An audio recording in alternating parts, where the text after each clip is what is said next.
Let's talk about some first-year coaches. We got a great list of first-year coaches.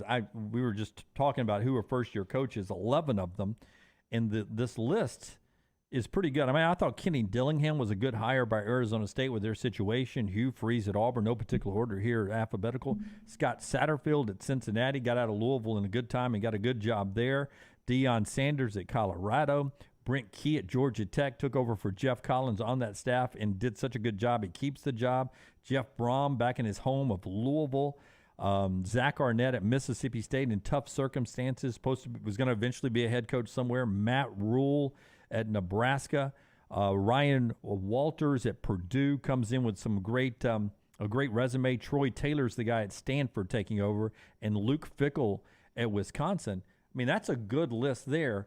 I've got 4. I didn't put a specific number on guys you think would be successful. I've got 3. You want 3 to go first? I got 5. I'm going to go 4 first. All right. Let's start us off. It would seem like we go 3, 4, 5, but however you want to do it, Jim. I've got Matt Rhule 4. Uh-huh. I've got Luke Fickell 3, Hugh Freeze 2, and Jeff Brohm 1. Here's why. Doesn't mean Jeff Brom's going to have the best record. Matt Rhule, I think, is going to get Nebraska back to a bowl game. 6-6 may be it. But just to get that program going in that direction and back to a bowl game would be huge. Yeah, 6-6 is double their win total. Luke Fickell may end up having the best record on here at Wisconsin. But the expectations are different for the program he's taking over there. So that's why I have him at 3. Hugh's done a great job of remaking that roster. I think Auburn will have, 7 or 8 wins you're talking about. Jeff Brohm, I think, inherits an easy schedule in this upcoming year for Louisville. And being a native son, I think when it's all said and done, by expectations, Jeff Brohm will have the best season, Hugh Freeze 2nd.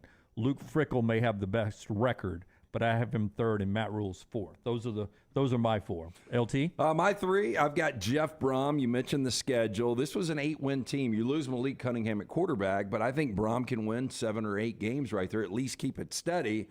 Luke Fickell, when you look at the last 3 Wisconsin coaches, in year 1, Brett Bielema won 12 games. Gary Anderson won 9, and Paul Chryst won 10. They won 7 last year. I'm not going to be surprised at all if he doesn't get them to double digits. And then Hugh Freeze. Last year was kind of a disaster for Auburn fans. The whole Brian Harsin experiment was a disaster. Hugh Freeze can coach, and I think it will show in year 1. I think there's 7 or 8 wins. So you got him number 1. Huh? I got him number 1. Wow. I am going to start at number 5. I'm going to go Zach Arnett, number 5. I think once you got down to 5, Kenny Dillingham, Zach Arnett, we're talking about guys, they're going to be near the bottoms of their divisions or their conferences. Can I tell you why I left Zach off? Please, because you only went to 4. Well, I wasn't going to put Zach there at 5 either. Big shoes to fill in the late Mike Leach.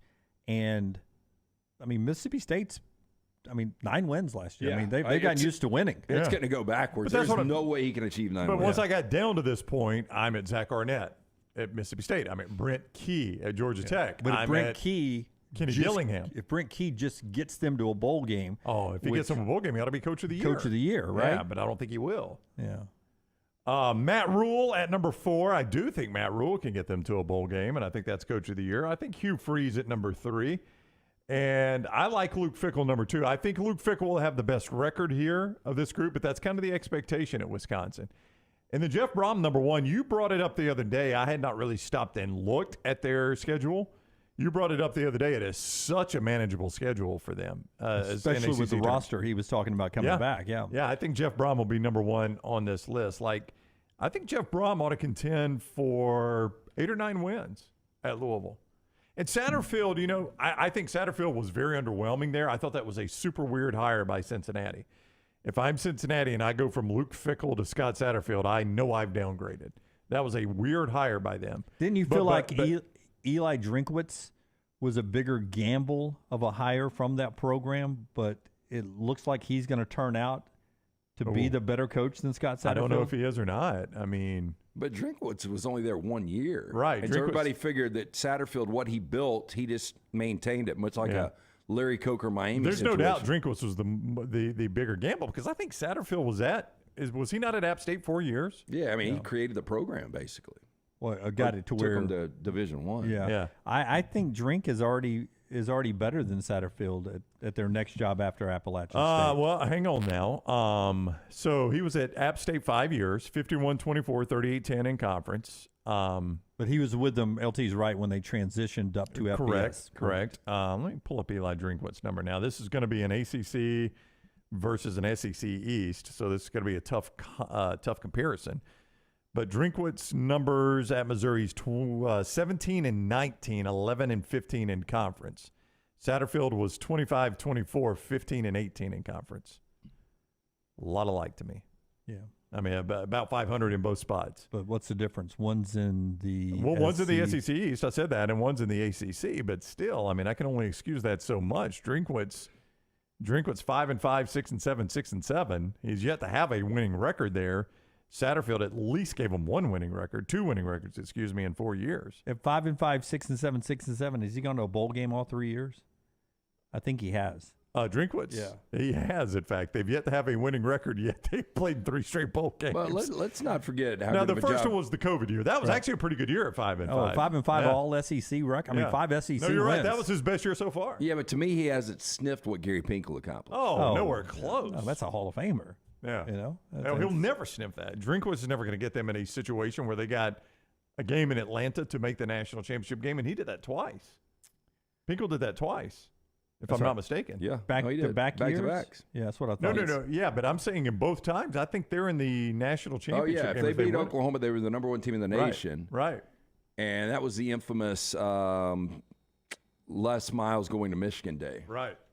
But they lost that game, ultimately didn't play for the national championship.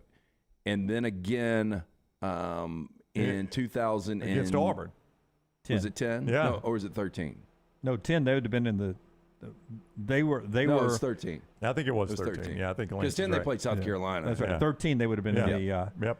Would have been in the national championship game if they beat Auburn. Yeah, so Pinkel did that twice. I don't think Drinkwitz will ever even sniff that at Missouri. In fact, I don't think he'll survive. He'll never go to Atlanta. I don't think he'll survive at Missouri. I think Drinkwitz will be out of there sooner rather than later. Well, I'm not saying Drinkwitz is going to be Pinkel. I'm just saying he's been better than Satterfield was. It's a low bar, but maybe you're right. I think they've been a lot alike.